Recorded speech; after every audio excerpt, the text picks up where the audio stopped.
Auzubillahi minasyaitonirrajim. Bismillahirrahmanirrahim. Assalamualaikum warahmatullahi taala wabarakatuh. Alhamdulillahirabbil alamin wassalatu wassalamu ala asyrafil anbiya'i wal mursalin wa ala alihi wasahbihi wa barik wasallim ajmain. Khabar tuan-tuan dan puan, saudara-saudari yang sedang mengikuti rancangan live saya pada pagi ini. Terima kasih banyak-banyak kepada anda yang sudi bersama-sama dengan saya. Siaran live ni agak impromptu, saya tak maklumkan daripada awal. Dah lama dah sebenarnya saya tak bersiaran secara live. Beberapa minggu yang lepas last kali saya buat live, kalau tak silap saya, pada hari Khamis. Hari Khamis sebelum saya menganjurkan program Rahsia Pukat Memikat. Itulah rancangan live saya yang terakhir. Dan hari ini saya terpanggil lah untuk bertemu dengan sahabat-sahabat tuan-tuan perempuan semua dalam rancangan live kita pada pagi ini. Jadi sebelum saya memulakan sesi live ni, mungkin saya nak buat sound check sekejap. Saya nak tengok sama ada tuan-tuan perempuan boleh dengar suara saya dengan jelas ataupun sebaliknya. Jadi kalau tuan-tuan perempuan boleh mendengar suara saya dengan jelas, boleh masukkan ruangan komen jelas coach. Jadi saya tahulah yang suara saya ni boleh didengari. Okey, jadi saya nampak Tuan Hafizul, Puan Izzati Ali, Puan Mimdal Azlan, Tuan kot. Waalaikumsalam. Okey, Tuan Mimdal apa? Mimdal. Apa maksud dia? Muhammad kot. Muhammad. Okay. Muhammad Azlan. Okey, Tuan Muhammad Azlan, minta maaf Tuan Muhammad Azlan. Jawi tak berapa nak mahir sangat kan. So tu bila tengok Mimdal tu baru perasan, oh Muhammad. Okey, Tuan Muhammad Azlan, terima kasih. Jelas. Okey. Tuan Haji Wahab pun ada. Waalaikumsalam Tuan Haji Wahab. Terima kasih banyak-banyak. Jelas Okey, alhamdulillah.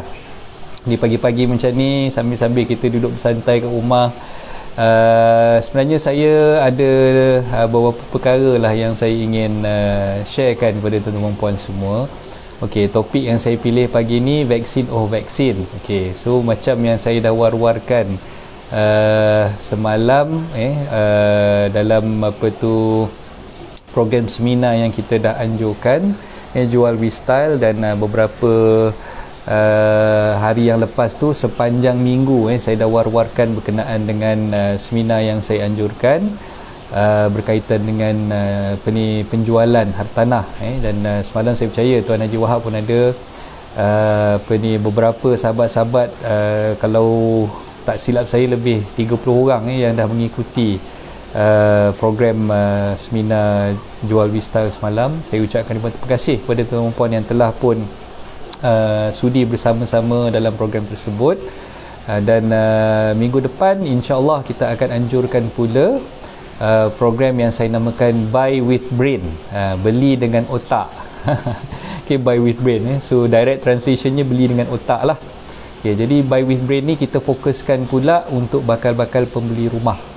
Okey, jadi topik yang saya pilih, vaksin vaksin ni, sebenarnya ada kaitan dengan penjualan dan juga pembelian hartanah. Okey, so apa yang saya ingin rungkaikan, apa yang saya ingin sampaikan kepada tuan-tuan dan puan semua. Okey, seperti mana yang kita sedia maklum, sekarang ni kerajaan telah mempergiatkan usaha untuk memvaksinasi seluruh rakyat Malaysia, sama ada yang berumur 60 tahun ke atas dan juga yang berumur 18 tahun ke atas. Dan beberapa hari yang lepas telah pun diwar-warkan vaksinasi akan dibuka pula kepada mereka yang berumur 12 tahun dan ke atas. Jadi anak saya sendiri umur 18 tahun, 2 hari lepas alhamdulillah dah pun dapat vaksin. Saya pula pada 21 hari bulan Julai yang lalu pun baru mendapat vaksin. Semua dapat dos yang pertama lah. Saya dapat AstraZeneca, anak saya dapat Sinovac. Dan saya percaya ramai di kalangan tuan-tuan perempuan pun dah complete 2 dos vaksin. Ada yang mungkin dah dapat 1 dos vaksin, alhamdulillah. Okey, dan ada juga yang masih menunggu giliran, belum lagi dapat tarikh ataupun janji tu. Usahakan lagi, insya-Allah kita sabarlah menunggu. Dalam masa terdekat ni adalah peluang untuk perempuan dapat vaksinasi itu. Yang penting kita update kita punya MySejahtera. Pastikan yang MySejahtera kita tu dah kemas kini, maklumat yang ada, apa-apa task yang diberikan di dalam MySejahtera tu kita dah penuhi lah. Sebab saya rasa kebanyakan daripada kita mungkin agak kurang arif ataupun tak periksa tentang task yang diberikan di dalam MySejahtera tersebut tak diupdate. Jadi berkemungkinan sebab tak update MySejahtera tu yang jadi temu janji tu masih lagi tak dapat ada kemungkinannya macam itulah. Okey, dan saya dipercaya saya difahamkan ada di kalangan tuan-tuan perempuan yang mungkin dah update juga MySejahtera tu tapi masih lagi belum dapat tarikh vaksinasi. Jadi berkemungkinan tarikh vaksinasi tu akan diperolehi dalam masa terdekat ni lah, insya-Allah. Okey, sebab macam anak saya pun baru je update dia punya MySejahtera dan alhamdulillah telah pun dapat temu janji untuk buat vaksinasi tersebut 2 hari yang lepas dan dah selesai dah pun vaksinasi tersebut. Jadi yang penting kita pastikan yang kita dah update. Setiap hari kita check MySejahtera kita dan kita pastikan yang kita dah buat task yang disyaratkan oleh aplikasi MySejahtera tersebut. Sentiasalah kita keep alert lah, orang kata kan, dengan apa yang ada dalam MySejahtera itulah untuk memastikan yang tarikh vaksinasi kita tu tak terlepas. Okey. Jadi bila bercakap tentang vaksinasi ni, kita terima kasih. Sebelum tu saya nak tegur juga kawan-kawan yang dah join ni, Tuan Muhammad Zaki, jelas kita terima kasih. Tuan Ridwan Ahmad pun ada, terima kasih banyak-banyak. Syahzaz Ezwan, okey, PM baju BMW tu coach. Baju ni beli dekat Lazada ke dekat Shopee, antara dua tu lah. Baju murah je ni. Saya dah complete, alhamdulillah. Tuan Haji Wahab dah complete 2 dos. Okey, saya nak ambil dos ketiga pula ni. Hebat tu, sampai 3 dos tu. Siap ada booster tu lah. So siapa-siapa yang belum lagi complete dos yang kedua tu, mungkin macam saya tengah menunggu giliran. AstraZeneca mungkin lambat sikit lah. Macam saya bulan 9 nanti baru dapat second dose. Anak saya Sinovac tu cepat sikit. So Sinovac by awal bulan 8 tu nanti dia akan dapat. Okay, sebab 3 minggu lah lebih kurang tempoh menunggu untuk vaksin Sinovac tu untuk dapatkan dos yang kedua. So bagi mereka yang mungkin dapat AstraZeneca tu nak kena tunggu 9 minggu baru dapat dos yang kedua tu. Jadi itulah, kena tunggulah. So siapa yang belum dapat tu jangan risau, insya-Allah ada rezeki tuan-tuan perempuan untuk dapat juga vaksinasi itu dalam masa terdekat lah. Okey. So itu bukannya topik yang saya nak bincangkan dengan tuan-tuan perempuan. Cuma saya nak highlightkan di sini berkenaan dengan vaksinasi ni ada related ataupun ada kaitannya dengan hartanah. Okey, seperti mana yang kita sedia maklum, tahun lepas pada tahun 2020 kerajaan telah mengumumkan banyak package rangsangan untuk merangsangkan lagi sektor hartanah ni. Antaranya kerajaan dah umumkan berkenaan dengan package penjana pada pertengahan tahun 2020 dan juga dalam belanjawan 2021 kerajaan juga telah umumkan beberapa package rangsangan untuk merangsangkan lagi sektor hartanah. Okey, antara package rangsangan yang diberikan di dalam penjana dan juga di dalam belanjawan tersebut adalah berkaitan dengan kempen pemilikan rumah. Okey, kempen pemilikan rumah ni dah berlangsung sejak tahun lepas lagi. Dalam package penjana dia merangsang kempen pemilikan rumah di pasaran primer ataupun di pasaran hartanah dengan pemaju hartanah. Okey, dan dalam belanjawan 2021 pula diluaskan lagi skop tu untuk merangkumi pembelian hartanah di pasaran sekunder ataupun di pasaran subsale. Okey, so apa yang dah diumumkan oleh kerajaan, yang saya boleh tekankan di sini ada 2 perkara utama tuan-tuan perempuan semua, iaitu yang pertama dalam package penjana dan juga dalam belanjawan diumumkan tentang pengecualian duty stamp untuk pembelian rumah. Okey, dalam package penjana diumumkan siapa-siapa yang membeli rumah daripada pemaju perumahan di pasaran primer, anda boleh mendapatkan pengecualian duty stamp. Tak kira lah anda beli rumah untuk kali yang pertama ataupun kali yang seterusnya, kali kedua ke kali ketiga ke, anda masih lagi boleh mendapatkan pengecualian duty stamp daripada pihak lembaga hasil dalam negeri. Itu di bawah package penjana, di bawah kempen pemilikan rumah ataupun Home Ownership Campaign HOC 2020. Okey, HOC 2020 seperti mana yang kita tahu, pembelian rumah daripada pemaju hartanah sahaja. Okey. Dan ketika pembentangan belanjawan ataupun bajet 2021, skop tu dah diluaskan lagi kepada pembeli-pembeli hartanah di pasaran sekunda, yang kita nak beli rumah daripada orang perseorangan ataupun individu lah, di pasaran sekunda, pasaran subsale. Okay, dan apa yang dah ditekankan di dalam belanjawan 2021, pembelian di pasaran sekunda untuk pembeli rumah kali yang pertama sahaja, pembeli rumah kali yang pertama sahaja layak untuk mendapatkan pengecualian duty stamp sekiranya rumah tersebut berharga RM500,000 dan ke bawah. Okey, so berbeza sikitlah dengan pakej penjana. Penjana difokuskan untuk pembelian rumah daripada pemaju hartanah sahaja, dan harganya sehingga 2.5 juta. Okey, itu perbezaan harganya. Okey, tapi untuk pembelian rumah daripada pasaran sekunda ataupun di pasaran subsale di bawah belanjawan 2021, dia ada capping ataupun dia ada had pembelian hartanah yang berharga RM500,000 dan ke bawah sahaja untuk pembelian kali yang pertama. Jadi maknanya kalau tuan-tuan perempuan nak beli di pasaran subsale untuk pembelian kali yang kedua ataupun kali yang ketiga, tuan-tuan perempuan dah tak layak lagi untuk mendapatkan pengecualian duty stamp. Itu yang perbezaan yang ketara yang kita boleh nampak lah daripada dua pasaran ni. Okey, berbalik kepada isu vaksin ni tadi. Okey, tuan-tuan perempuan, seperti mana yang saya dah jelaskan awal-awal tadi, kerajaan sedang mempergiatkan usaha untuk memvaksinasi seluruh rakyat Malaysia, termasuklah mereka yang golongan muda, golongan yang remaja dan sebagainya. Jadi kita lihat bila vaksinasi ini telah dipergiatkan, dan sekarang ni kalau tak silap saya setakat semalam lebih kurang 13 juta rakyat Malaysia telah pun divaksinkan. Dan insya-Allah angkanya akan meningkat dari masa ke semasa, dan kalau kita tengok statistik yang dah dikeluarkan oleh KKM, lebih kurang 400,000 rakyat Malaysia yang dah divaksinasi setiap hari.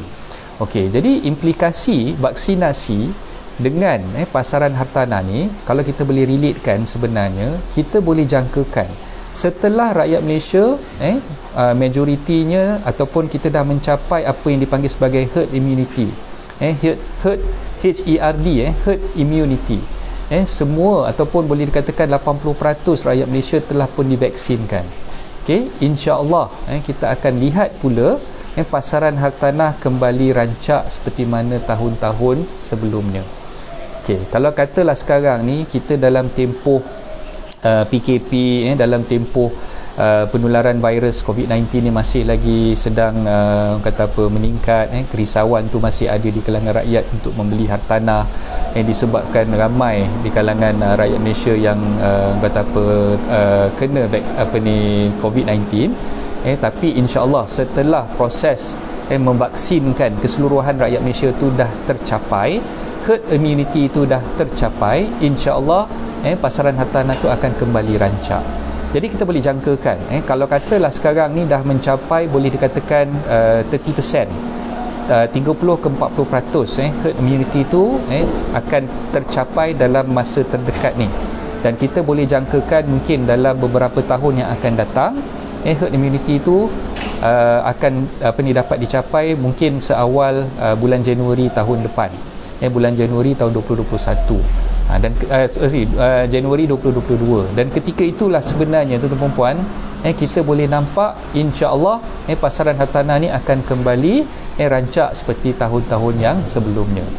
Sebab apa? Bila herd immunity tu dah capai, bila ramai rakyat Malaysia dah divaksinkan, jadi orang kata lebih ramai lagi bakal-bakal pembeli hartanah yang akan keluar, yang akan mencari pasaran-pasaran ataupun harga-harga hartanah yang lebih baik untuk mereka beli.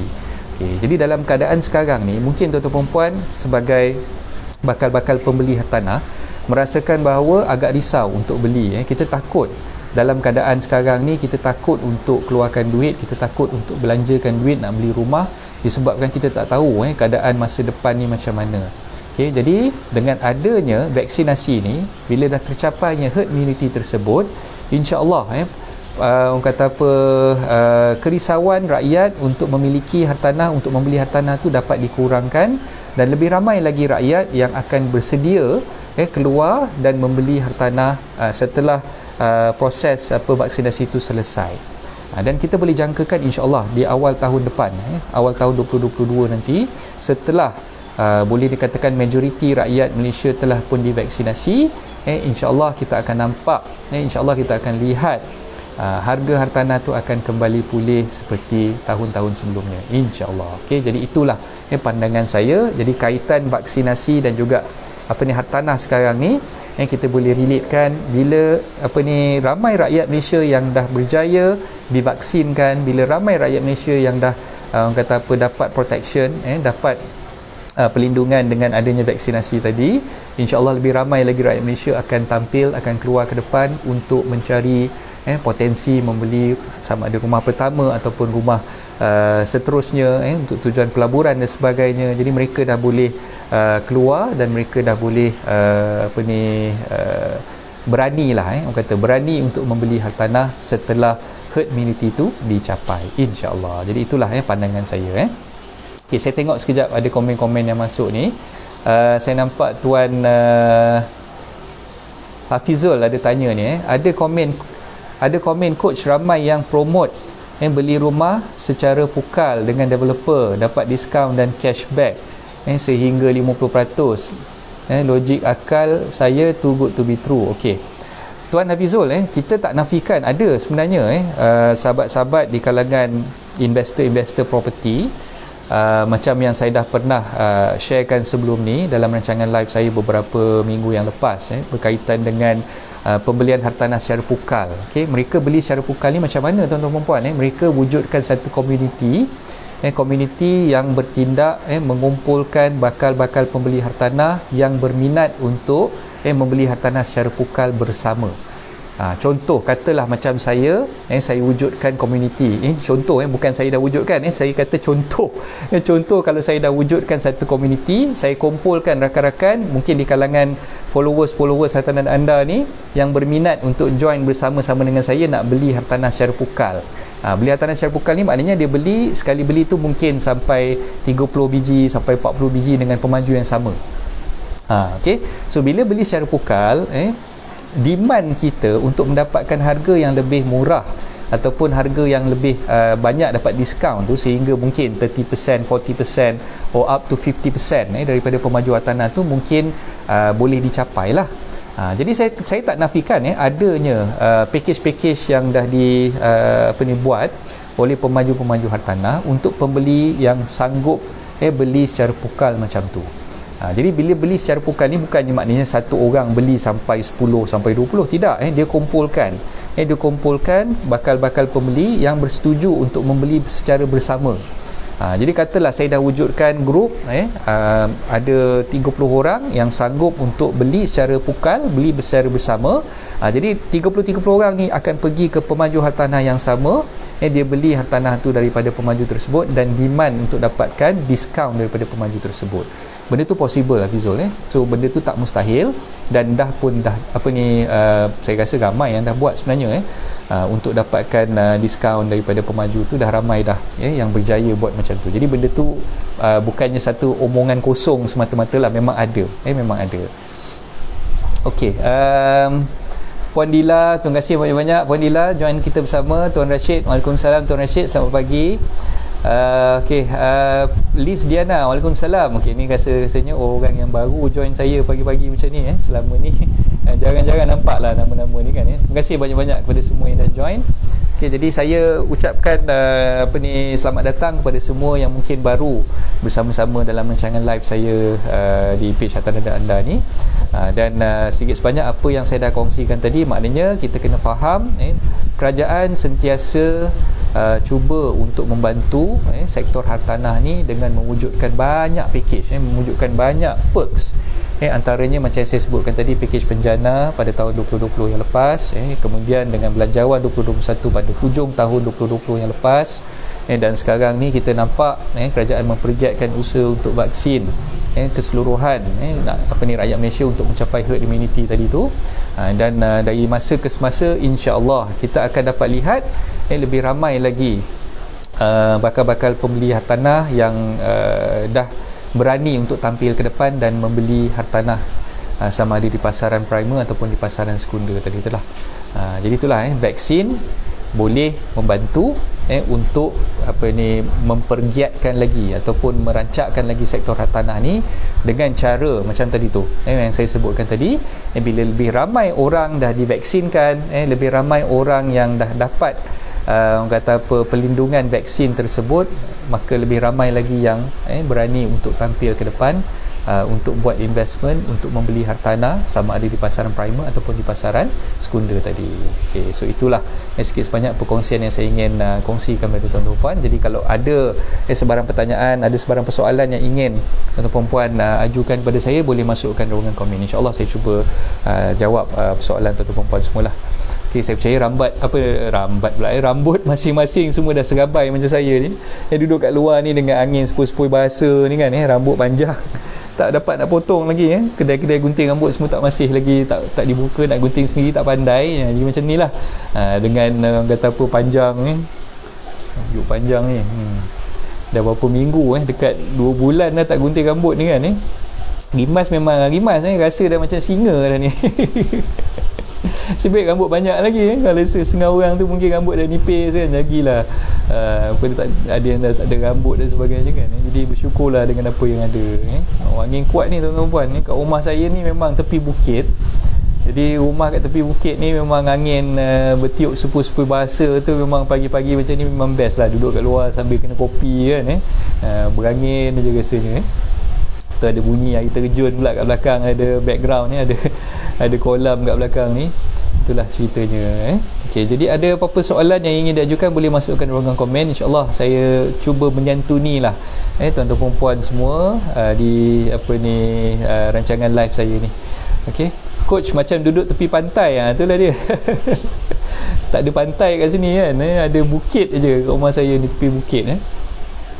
Ni mungkin ada sahabat-sahabat yang tertanya, coach duduk mana sebenarnya? Okey, sekarang ni saya tinggal di Saujana Villa. Saujana Villa ni berdekatan dengan Saujana Impian di Kajang. Saya duduk kat sini dah hampir 7 tahun lah. Maksud tahun ni tahun yang ke-6. Tahun ke-6, 6,5 lah. 6,5 tahun. Okay, saya pindah ke sini tahun 2013, hujung tahun 2013. Jadi dah hampir 7 tahun lah saya tinggal kat sini. Alhamdulillah komuniti di Saujana Villa ni sangat-sangat menjaga silaturahim antara satu sama lain, dan saya seronok lah duduk kat sini. Kalau boleh nak pencen sampai ketua lah kot, duduk kat sini sampai ke akhir hayat insya-Allah. Tapi coach, tak ada kesan ke pada pemaju lain bila bagi potongan sehingga 50%? Okey, Puan Azira, terima kasih banyak-banyak atas soalan tu. Dia sebenarnya kesan ni bergantung kepada pemaju tu sendirilah. Yang bagi diskaun sampai 40% sampai 50% ni, sebenarnya kebanyakan yang bagi diskaun ni projek-projek yang daripada awalnya dia meletakkan harga yang tinggi. Okay, macam yang kita dah pernah dengar, biasa yang kita dengar, pemaju ni bila bagi perks, bila bagi imbuhan kepada bakal pembeli, sama ada dia bagi diskaun dekat harga rumah, ataupun dia bagi cashback, ataupun dia bagi free kitchen cabinet, free wardrobe, free perkakasan elektrik dan sebagainya. Semua ni sebenarnya ada sebab. Ada sebab. Yang saya nampak antara sebabnya adalah bila mereka meletakkan harga rumah yang mereka nak jual tu pada harga yang melebihi daripada harga median. Sebab tu mereka berani untuk bagi diskaun sehingga 50%. Jadi bila katalah tuan-tuan puan berhasrat untuk membeli hartanah daripada pemaju, pastikan tuan-tuan puan cek dulu.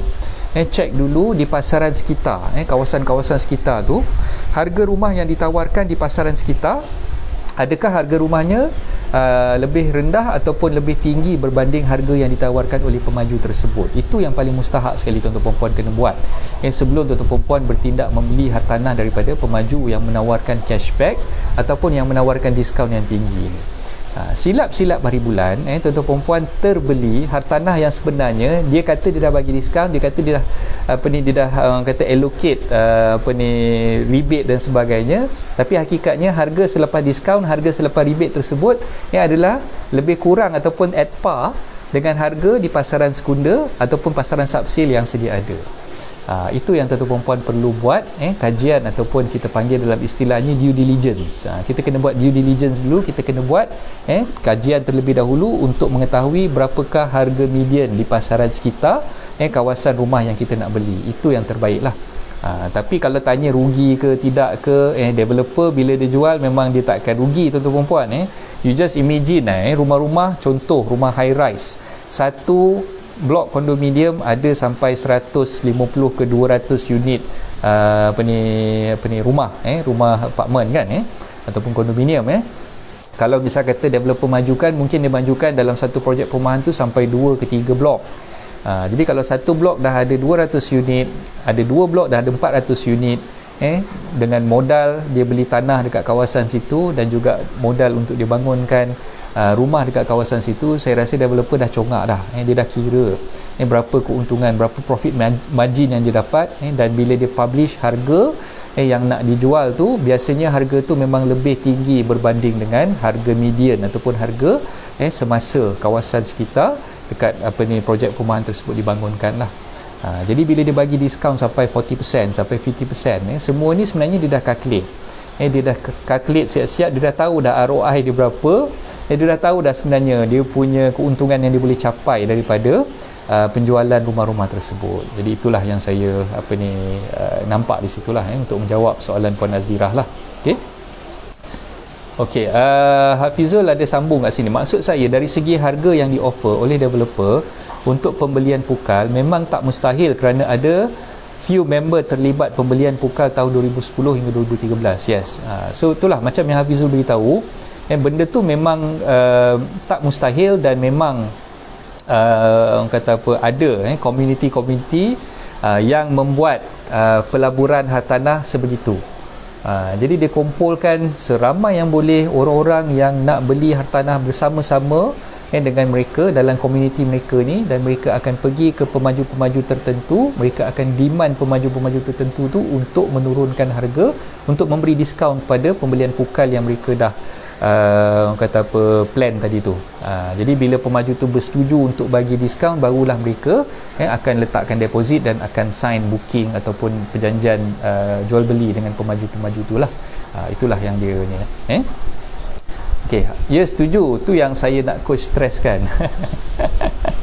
Okey, terima kasih banyak-banyak Hafizul. Takut ada kawan-kawan terliur dengan diskaun sampai tak pertimbangkan faktor lain. Okey, so hakikatnya begitulah. Kebanyakan daripada kita bila dengar pelaburan dalam bidang hartanah menjanjikan pulangan-pulangan yang hebat dan sebagainya. Jadi tuan-tuan perempuan jangan mudah terpedaya, jangan mudah terhencut dengan iklan-iklan yang ditawarkan di pasaran dan sebagainya. Tuan-tuan perempuan sebagai bakal-bakal pembeli hartanah, sebagai bakal pelabur dalam bidang hartanah ni perlu lakukan kajian dengan mendalam tuan-tuan perempuan.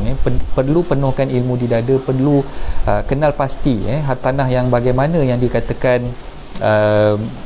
below daripada market price, below daripada market value, hartanah yang macam mana yang sebenarnya menjanjikan pelaburan yang menguntungkan, bagaimana kita boleh come up dengan orang kata apa, solution kalau sekiranya kita beli hartanah tu ditakdirkan tak mencapai apa tu matlamat yang kita ingin capai tadi tu, macam mana kita nak keluar daripada kelompok ataupun keluar daripada masalah yang kita hadapi kemudian hari nanti. Jadi semua ni kena fikir.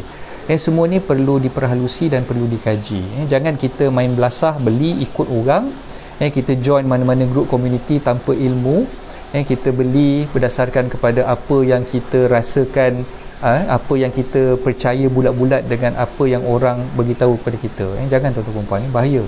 So kita bila nak buat pelaburan dalam apa-apa pelaburan sekalipun, hatta nak beli rumah, hatta nak beli saham, hatta nak beli unit trust ke dan apa-apa sekalipun lah, kita kena pastikan yang kita sendiri dah buat kajian terlebih dahulu, yang kita dah tengok kemampuan kita, tahap orang kata apa, kebolehan kita untuk membayar monthly installment, bayaran bulanan yang kita perlu bayar kepada pihak bank dan sebagainya. Jadi ini semua kita perlu kaji, kita perlu fahamkan. Jangan percaya bulat-bulat dan jangan sewenang-wenangnya kita terus terjah macam tu saja. Itu yang kadang-kadang banyak yang terciduk, banyak yang terciduk, banyak yang orang kata apa ni, tersontot dengan pembelian, dengan pelaburan yang kita buat. So bila dah tersontot tu pedih tuan-tuan perempuan, dia punya pedih tu jangan main-main. Mungkin nak recover balik sampai bertahun-tahun baru boleh kita recover. Itu yang saya nasihatkan, kalau boleh tuan-tuan perempuan perlu pastikan kita ni dah cukup ilmu di dada, dan kita dah buat kajian terlebih dahulu sebelum kita bertindak untuk buat apa-apa pelaburan sekalipun, termasuklah pelaburan dalam bidang hartanah ni. Okay, alright. Isu vaksin tadi kita dah kupas, dan apa yang saya boleh rumuskan di sini, jadi tuan-tuan perempuan yang mungkin sedang berhasrat untuk membeli hartanah, sama ada hartanah kali pertama ataupun hartanah kali kedua dan seterusnya, apa yang saya boleh rumuskan di sini, ini antara masa yang paling sesuai untuk tuan-tuan perempuan bertindak, grab peluang ataupun grab chances, opportunity yang ada ni untuk membeli hartanah ketika kita punya kata apa, pasaran hartanah sekarang ni tengah dalam keadaan yang terbaik lah. Maksud saya terbaik kat situ, maksud dia dekat pasaran primer pun kita tengok banyak correction yang dah dibuat, harga-harga yang dulunya tinggi sekarang ni dah mula nampak turun. Di pasaran sekunder apatah lagi, yang apa ni, penjual-penjual yang terdesak, yang terpaksa melepaskan rumah mereka yang mungkin hampir-hampir nak kena lelong dan sebagainya. Jadi mereka terkesan dengan pandemik, tak boleh nak bekerja, mereka dah diberhentikan dan sebagainya. Jadi mereka ni lah yang kita kata apa, bukan kita nak ambil peluang, nak ambil kesempatan daripada apa yang kesulitan yang mereka hadapi, tapi sebenarnya dengan cara tuan-tuan perempuan membeli hartanah daripada mereka yang terkesan dengan pandemik, mereka yang diberhentikan kerja ni, setidak-tidaknya kita niatkan dalam hati kita, kita nak bantu mereka. Kita nak bantu mereka, kita nak bagi mereka ni bernafas. Jadi bila mereka dah mungkinlah dulu 7-8 tahun terdahulu daripada ni, ketika pasaran hartanah tahun 2013 2014, ketika tu memang pasaran hartanah tengah mencanak-canak naik, mereka terbeli hartanah yang apa ni, dijual pada harga yang melebihi daripada market value, daripada nilai pasaran ketika tu. Jadi sekarang ni bila mereka nak menjual, mereka terpaksa menjual dengan harga yang lebih rendah untuk memastikan yang rumah mereka tu dapat dijual lah, sebab mereka dah tak tahan lagi, nak bayar installment dah tak ada duit, mungkin ada yang dah kenakan tindakan kebankrapan dan sebagainya. Jadi bila berlaku kes-kes kata apa, lelongan dan sebagainya, mereka apa ni, terkesan dengan keadaan yang ada sekarang ni, dan mereka nak jual cepat-cepat rumah mereka. Dan bila berlakunya macam itulah yang apa ni, adanya penawaran apa ni, penjualan hartanah di bawah ataupun dijual di bawah daripada harga pasaran. Jadi itulah peluang-peluang yang kita perlu grab dan kita perlu dapatkan dalam masa terdekat ni, insyaAllah. Jangan tunggu sampai semua herd immunity dah dapat, vaksinasi dah mencapai 80%, baru kita nak beli rumah ketika tu. Sebab ketika tu sebenarnya pasaran hartanah ni dah mula naik sedikit demi sedikit. Jadi bila pasaran hartanah dah naik, ketika tu baru kita terdetik hati nak beli, jadi kita dah rugilah sebenarnya. Jadi ketika sekarang ni lah sepatutnya kita intai peluang, ketika harga tu dah mula turun sikit demi sikit kan, so mungkin harga hartanah tu dah masih lagi dalam tahap rendah, ketika itulah kita beli. Nanti bila pasaran tu dah mula naik, kita baru nak beli ketika tu, kan dah rugi kan, kita beli pada harga yang lebih mahal daripada apa yang kita boleh dapat sekarang kan. So itulah yang saya syorkan kepada tuan-puan semua. Okay, Tuan Nazri Halim pun ada komen tu, macam tahu je grup yang beli pukal ni.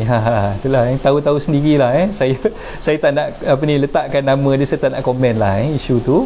Jadi tuan-tuan puan mungkin boleh scroll dekat Facebook ni, macam-macam cerita ada kan, so mungkin boleh tahu sendirilah daripada research yang tuan-tuan puan buat.